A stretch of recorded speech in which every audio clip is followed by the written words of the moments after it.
इशफाक तौला साहब मेरे साथ मौजूद हैं, इस हवाले से मजीद बात करते हैं। माहिर मईशत हैं इशफाक तौला साहब, बहुत शुक्रिया।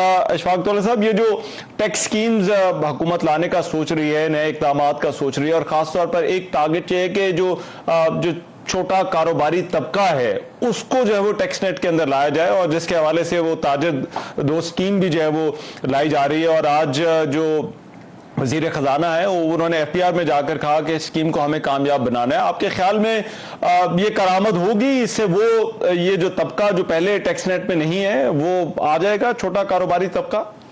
बिस्मिल्लाहिर्रहमानिर्रहीम। Thank you Rahman.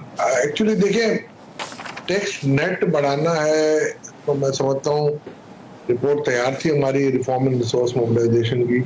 ताजिर दोस्त स्कीम में जितनी कॉम्प्लेक्सिटीज हैं, मैं नहीं समझता कि ये ताजिर कभी भी इस स्कीम में आएंगे और ये सक्सेसफुल होगी, और आप पर फोर्स नहीं कर सकेंगे। मैं आपको क्लियर बात बता रहा हूं, क्योंकि आपने पहले भी देखा होगा, मिलिट्री एरा में भी देखा होगा, नहीं हो सकी successful general Musharraf, late general Musharraf के दौर में, बाद में भी नहीं हो सकी।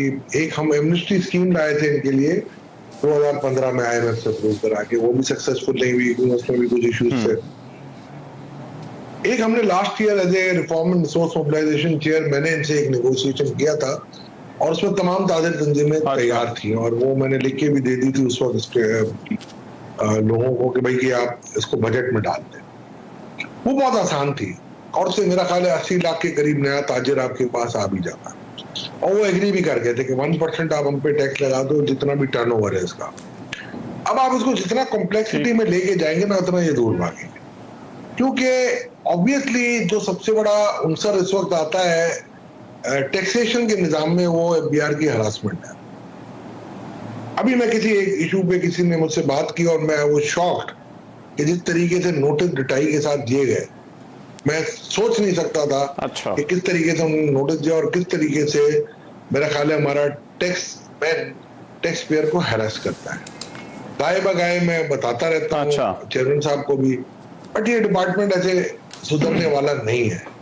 आपकी इसकी पूरी सर्जरी बाकी है, बट उसकी सर्जरी करने के लिए मेरा ख्याल है बहुत अच्छे अच्छे अफसर भी हैं, मैंने मेरे साथ काम किया है, मगर ये जो कुछ लोग जो इनको तबाह कर रहे हैं ना, वो तबाह करते रहेंगे। तो उसके लिए सबसे आसान स्कीमें आपको लानी पड़ेंगी, और उन आसान स्कीमों में ये ताजिर तो मगर वो कहीं फिट नहीं आता। ठीक है, वहां पर नहीं होगा। मगर मोबाइल सिम्स बंद करने वाला, और ये जो इसमें ये भी FBR का कहना है कि ये तो पहले से तय था कि ये होगा, तो आपके ख्याल में यहाँ पर ये को फायदा होगा, या जब लोगों की सिम्स बंद होगी तो टैक्स नेट में जो है वो आ जाएंगे, फाइलर्स की तादाद बढ़ जाएगी? देखिए 2022 में ये लॉ लाया गया था, सेक्शन 114 इनकम टैक्स ऑर्डिनेंस का, उसमें कि जी के FBR के पास पावर है, तो मगर पावर ऐसे एक्सरसाइज नहीं किए जाते। आप पहले नोटिस देते हो और 30 दिन का उनको टाइम होता है, उस 30 दिन के टाइम में अगर वो जवाब नहीं देते तो फिर 15 दिन का एक और नोटिस दिया जाता है, फिर उनको चांस ऑफ बीइंग हर्ट दिया जाता है कि आप सुन लें। अब सिर्फ मैं अपनी परफॉर्मेंस दिखाने के लिए 5 लाख नंबर उठा के दे दूंगा जी आप इसको डिस्कनेक्ट कर दो, तो मेरा ख्याल है टेनेबल, लीगली टेनेबल नहीं था। और पहले भी देखिए इन टेलकोज ने सपोर्ट तो किया था, आपको पता है पहले बड़ी रेजिस्टेंस की थी जो बायोमेट्रिक वाले इश्यूज पे, बट ऐसा ऐसा वो मामला अब ठीक हो रहे हैं। तो आप सबको स्टेक होल्डर को मिला के चले, मैं ये समझता हूँ आपको नोटिस देना चाहिए था, फिर जाके कहीं आपकी ये बात बनती। मगर अब मैं ये समझ रहा हूँ कि ठीक है, तो आपको लगता है कि ये देते उसको करने का तरीका जो है वो ठीक होना चाहिए था। लेकिन एक और कदम हुकूमत और IMF के दरमियान जिस पर बात हो रही है वो पेंशन पर टैक्स का है, तो पेंशन पर टैक्स लगाना बनता है या नहीं? रहमान, आपको you in first year of your tenure you have to take some unpopular measures. अगर if you want to reap the benefits in maybe second, third or fourth year, then you have to take. But pension beyond देगा, अगर 6 लाख रुपए आपकी income है और उसके ऊपर आपको टैक्स पे करना है, तो एक पेंशनर को भी करना चाहिए, उनका भी वही ब्रैकेट होना चाहिए जो आपका और मेरा है। ये तो नहीं होता ना कि रिटायर होने के बाद आपके खर्चे बढ़ जाते हैं, रिटायर होने के बाद तो आपके खर्चे कम हो जाते हैं, आपके जो बच्चे होते हैं वो अपने पाँव पे खड़े हो जाते हैं, आप पे कोई उनकी रिस्पॉन्सिबिलिटी नहीं होती, ना उसकी एजुकेशन की होती है, ना इस किस्म की और खर्चों की होती है। तो मैं नहीं समझता हूँ उसमें कोई मुजायका है। एक और जो चीज है, HCCP की जो रजिस्टर्ड स्कीमें हैं पेंशन की, उस पर टैक्स लगना चाहिए, तो मैं समझता हूँ उधर नहीं लगना। राइट।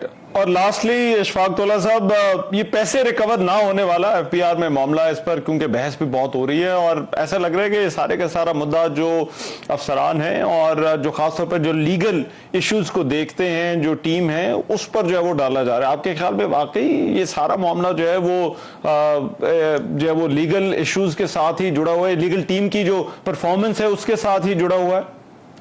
तभी ये पैसे नहीं आ रहे। वसूख के साथ कह रहा हूं, अपने 32 साल के तजर्बे में आप माने ना माने 90% केसेस फ्रिवलेस हैं। और ये जो 2 शहीद हुए ना आपके चीफ कमिश्नर, ये उन केसेस में हुए हैं जो मैं आपको यकीन के साथ कह सकता हूं। एक में तो जो इस्लामाबाद में हुआ है वो लॉयर की गलती से हुआ, वो चीफ कमिश्नर बली का बकरा बना।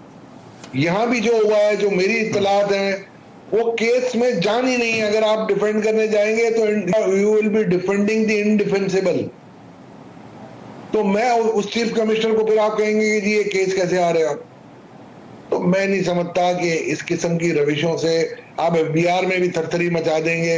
ये जो आपने 15-20 अफसर, मैं आपको यकीन से कह सकता हूं बड़े अच्छे अफसरान इसमें से मैंने देखे, मेरे साथ काम किया इन्होंने। मैं इसलिए कहता हूं मैं इनका मिनिस्टर रहा हूं, मैं इनका चेयरमैन रहा हूं, और ये लिटरली बड़े अच्छे अच्छे लोग थे। मोकरम जा, अहमद मुत्तबा मेमन, आफाक कुरैशी, सलीम, खुर्शीद मरवत, अहमद रऊफ और भी अच्छे अच्छे नाम है, मैं भूल रहा हूं। मगर आप ऐसे लोग, आप इनको एस्टेब्लिश करने में साल लगाते। फरीद इकबाल कुरैशी, ये बहुत से नाम है, और भी नाम है। नदीम रिजवी को आपने ट्रांसफर कर दिया, फारूक आजम मेमन को ट्रांसफर कर दिया। किस बात पे? मुझे तो समझ ही नहीं पड़ रही है कि ये क्या हो रहा है। और अगर इस तरीके से करना है तो आप, अगर फर्ज करें अगर अल्लाह ना करे ये करप्ट है, तो आप केसेस बनाए। हेडलाइन करके आपने क्यों क्या कर दिया आपने? और आपने एक ट्रेस एंड ट्रैक का जो मेरी इत्तलात है, शायद उसको तस्दीक करनी पड़ेगी, कि अफ्रीका के एक किसी छोटे से शहर में एक 1 मैन कंपनी बनी थी 1 साल पहले, उसको आपने ठेका दे दिया। तो उसकी रिस्पॉन्सिबिलिटी तो आप फिक्स नहीं करते। ये सब चीजें हैं राइट, जहां पर आप आए। ठीक है, राइट। बहुत